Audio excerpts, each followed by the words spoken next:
Thousands of years ago, when people in many parts of the world were living in forests and huts, at the same time, a civilization had already developed on the land of India, where cities were built with proper planning, drains flowed under the ground, and every house stood according to a rule. This was the Harappan civilization. You will find many such interesting facts in this documentary about the Harappan civilization. So watch the video till the end. And if you like such interesting and well-researched documentaries, then make sure to subscribe to the channel because making such documentaries takes hours of effort and research. The year was 1829. This was the time when India was under British rule. They believed that Indian civilization started in 326 BCE with the invasion of Alexander. In their view, India was a land of snake charmers, villages, and nomads. They believed that building cities and organized systems was something only Western countries or Mesopotamian civilizations could do. At the same time, an English traveler named Charles Masson was traveling in this region. He found some bricks there that was so well made that Masson thought there must have been a very ancient fort here. He mentioned this in his diary, but unfortunately, no one paid much attention to his words at that time. Then came the year 1856. British engineer John Brunton was working on laying a railway line. At that time, his eyes fell on the high mounds of Harappa. He thought it was a free source of bricks. Workers were ordered to dig, and very soon millions of ancient bricks of Harappa were removed. Bricks that our ancestors had made thousands of years ago. But during this destruction, Sir Alexander Cunningham found something there that made him think deeply. It was a stone seal. On it there was a bull, and above it was a script that no one could read. Cunningham knew that this was not an ordinary object. The truth had to wait until 1920 to come out. That was when excavations began under the leadership of Sir John Marshall, the Director General of the Archaeological Survey of India. In Punjab, Dayaram Sahani excavated Harappa, and in Sindh, Rakhaldas Banerjee cleared the mounds of Mohenjo-daro. As the soil was removed, the British illusion also began to break that India was a backward country. There were no huts under the ground. There was no jungle. There was one of the most advanced examples of urban planning in the world. In 1924, when this discovery was announced, the whole world was shocked. The history of India suddenly went back another 2,000 years. The world had to accept that along with Egypt and Mesopotamia, there was also a great civilization in India. When the excavation area was expanded later, it was discovered how vast the civilization actually was. Along with two major cities, Harappa and Mohenjo-daro, many ancient villages were found along the Indus River. That is why it was named the Indus Valley Civilization. Out of the discovered sites, around 100 sites were found near the Indus River, while nearly 500 sites were discovered around the Ghaggar-Hakra River. This discovery is still continuing even today. At Lothal in Gujarat, a huge dock made of bricks was found. This civilization spread over 13 lakh square kilometers. Even if we combine the civilizations of Egypt and Mesopotamia of that time, this civilization was still larger than both of them together. So let us understand the story of this ancient and great Indus Valley civilization. How did people 5,000 years ago develop such advanced technology and architecture? How did they live? What did they eat? And how did they think? And there are many such facts about Harappa that will make you feel proud to be Indian. Friends, Harappa and Mohenjo-daro did not appear suddenly in a single day. They were the result of thousands of years of struggle and human intelligence. Their story begins about 4,000 years before Harappa was even built. In today's Pakistan, in the Balochistan region near the Bolan Pass, there is a place called Mehergarh.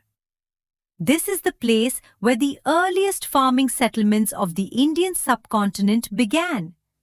This was around 7000 BCE. Humans had stopped running behind animals for survival. They learned to stay in one place. For the first time, they started growing wheat and barley. They also domesticated sheep and goats. Mehergarh was like the laboratory of the Harappan civilization. But the hilly areas of Mehergarh slowly became insufficient for the people living there. They needed more water and more fertile land.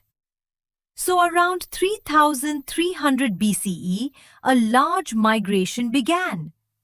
People came down from the mountains and started settling along the rivers. This period is known as the early Harappan phase. Small towns began to appear along the rivers, such as Kot Diji and Amri.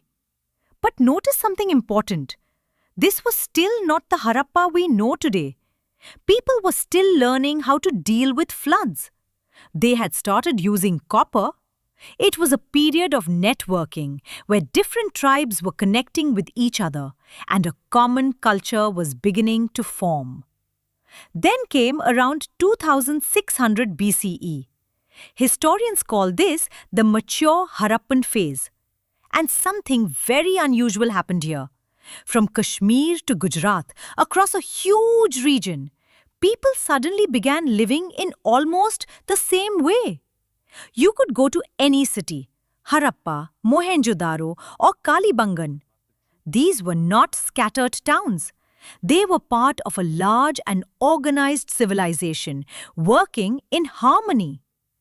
If you could travel back 4,500 years to Harappa or Mohenjo-daro, you would not lose your way because these cities were built on a grid system.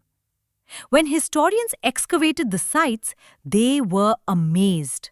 The main roads ran north to south, and smaller streets cut them at exactly 90 degrees, forming a chessboard pattern.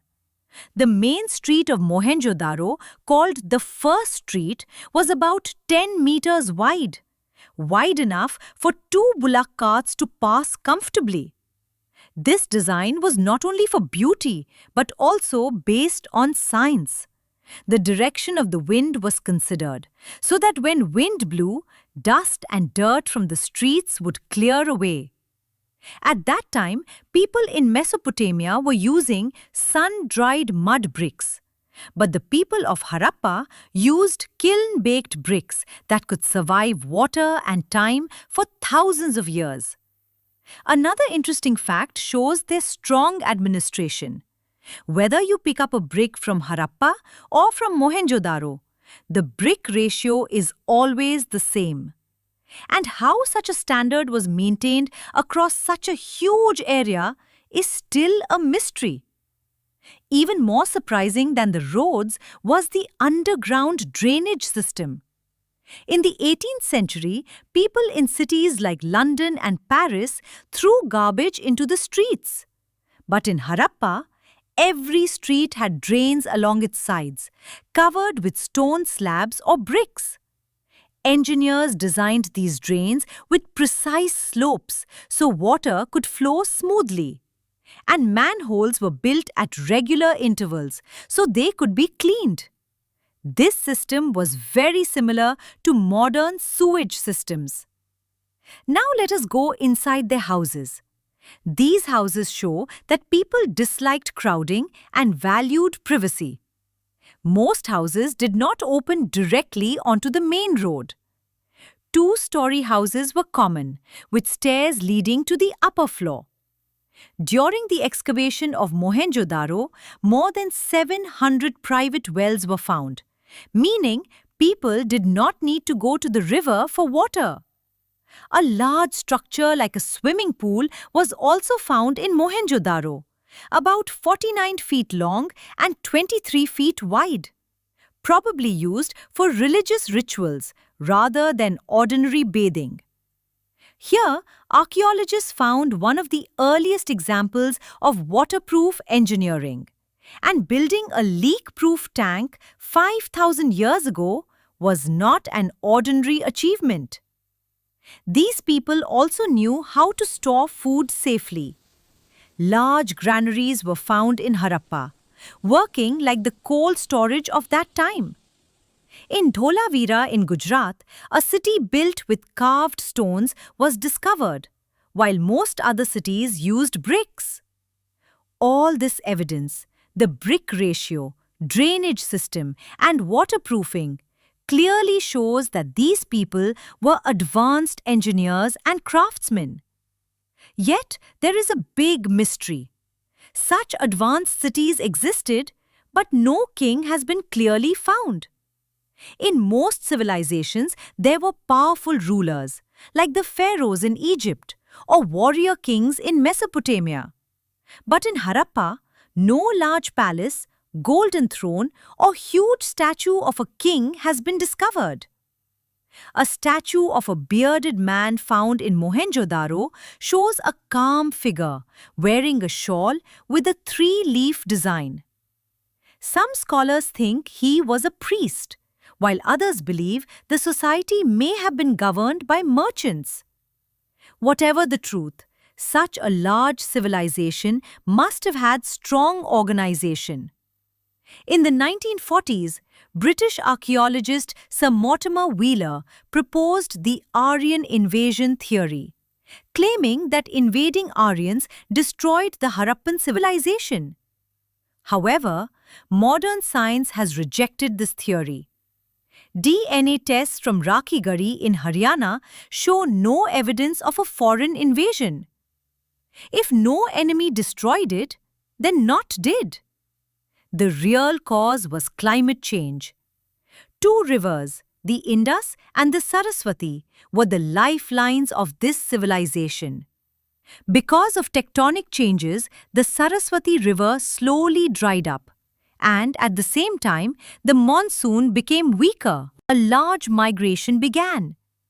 People came down from the mountains and started settling along the rivers.